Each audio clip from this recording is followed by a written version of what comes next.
आपल्यासोबत सामाजिक कार्यकर्त्या अंजली दमाने आहेत। अंजलीताई, खरं तर अनेक दिवसांपासून ही मागणी होती की उज्ज्वल निकम यांची विशेष सरकारी वकील म्हणून नेमणूक करावी। ती मागणी आता मान्य झालेली आहे। तुमची प्रतिक्रिया यावर? खरं कसं आहे की जानेवारीच्या पहिल्या आठवड्यात देवेंद्र फडणवीस आणि उज्ज्वल निकम यांची भेट झाली आणि त्यांची नियुक्ती होणार असं आपण ऐकलं होतं। पण तब्बल 2 महिने झाले आणि वकिलाची नियुक्ती करण्यात आली नाही।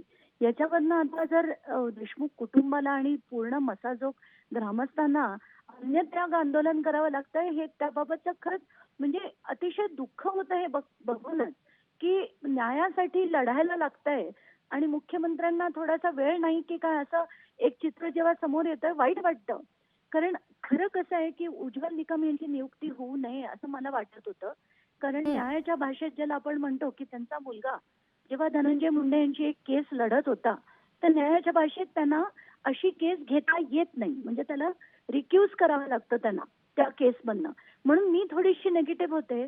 पण जेव्हा माझं धनंजय देशमुख यांच्याशी बोलणं झालं तर त्यांची मागणीच मुळात ही होती की त्यांचा प्रचंड विश्वास आहे उज्ज्वल निकम यांच्यावर आणि खरं बघायला गेलं तर त्यांना जर आपण त्यांच्या क्रेडिबिलिटीवर म्हणू तर ती इम्पॅकेबल आहे, त्याच्यात काही डाऊटच नाहीये।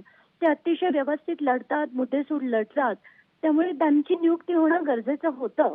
आता तसे झालेलं आहे। पण वाईट एवढंच वाटतंय की अन्नत्याग आंदोलन करावं लागलं पूर्ण गावाच्या गावाला आणि हे थोडंसं कुठेतरी चुकलं असं मला वाटतंय। पण झालंय त्याचं स्वागत आहे। पण अनेक अजून गोष्टी आहेत ज्या झालेल्या नाहीयेत, ज्याच्यात आपण कृष्णा आंधळे म्हणू, त्याला अजून अटक झालेली नाहीये आणि अनेक गोष्टी ज्या आहेत, जसं माझी प्रमुख मागणी आहे की प्रेस कॉन्फरन्स घेऊन खरं तर पोलिसांनी सगळी माहिती द्यायला हवी, ती आजपर्यंत आलेली नाहीये। हो, अंजलीताई, आपण पाहतोय सरकारनं आता पावलं उचलण्यास सुरुवात केलेली आहे। प्रमुख मागणी त्यांच्याकडून मान्य करण्यात आली आहे। आता हे प्रकरण मार्गी लागेल असं तुम्हाला वाटतं का? मार्गी केव्हाच लागायला हवं होतं। खरं 9 डिसेंबरला ही हत्या झाली होती आणि ती किती निर्दयीपणे झाली। अख्खा महाराष्ट्र हलून हादरून निघाला आणि त्याला न्याय द्यायला साधी वकिलाची नियुक्ती करायला तुम्हाला माहिती SIT ला पण वेळ लागला, न्याय म्हणजे एक जज अपॉइंट होणार होते त्याला वेळ लागला।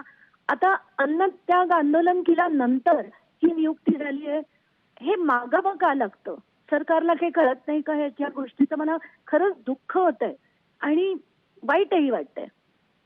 हो, ताई, आपण बघतोय खरं तर मसाजोगचे ग्रामस्थ आहेत, त्यांनी अनेक मागण्या केलेल्या आहेत।